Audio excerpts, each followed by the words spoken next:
Is doing with Geeks of Color. Jake, thank you so much for giving me some of your time, man. Absolutely love the film. Saw that South by with everybody. Incredible, dude. Thank So you. I the also first question love for you. I love your bed game. I love a well-made bed. I just want to tell you, I have so much Bro, respect for that. So, shout out to my parents. Like they oh, show me like anytime you wake up anything, you gotta make up the bed, bro. You gotta make it up. just makes the day But better. man, Yeah. you see, we're gonna have a whole tangent about my bedroom. I keep it organized. I'm fresh like that. I But love that. man, Jake, for you, you talked a little bit about you know Patrick Swayze and work with him in the past. But can you just talk about your approach to how did that frame your mindset into stepping into this iconic role and taking it head on? Because you killed it, man. I Oh, was this thank was you. hype. Thank you. I knew Patrick when we worked together on a movie called Donnie Darko when I was just starting out, and he and his wife Lisa were always so supportive and kind to me. And I was also so moved by his strength later in his life. Like, he's just a role model in so many ways. I mean, I was raised on his movies, Point Break, Dirty Dancing, Ghost, Roadhouse, all of them. So to meet him and to work with him, I didn't feel pressure because he's not that kind of person and he never was that kind of person.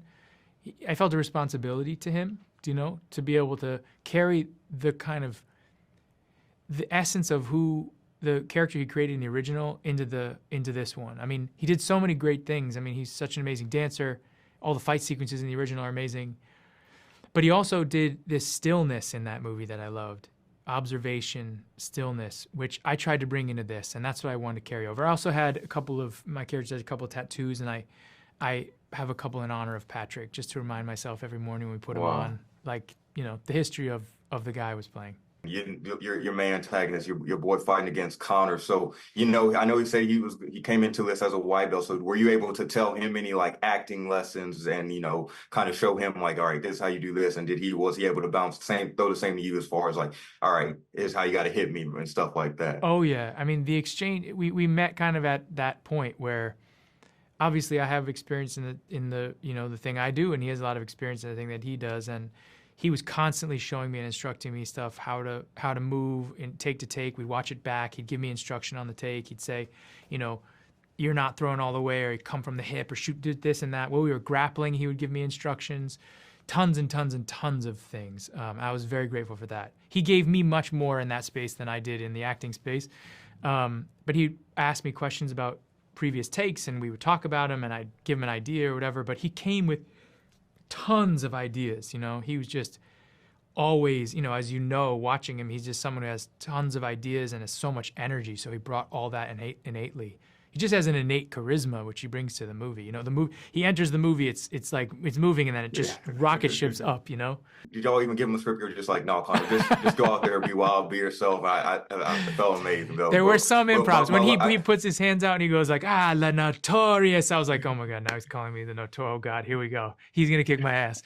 But yeah, there was some improv from Mr. McGregor. Yeah. you got your character Dalton, you got Billy. Who between them, let's say they meet up, who do you think's winning? Oh, Yeah. I think Dalton has been, the thing about Billy Hope is how human he is, how his struggle, really it's about the love of his child, and I think he fights to support his family. And I think Dalton is a loner in a different way. And in that way, he's been given this kind of superpower, one that he doesn't have full knowledge of.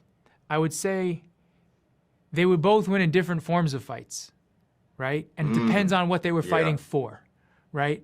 I think if Billy was fighting for his family, I think he'd probably win.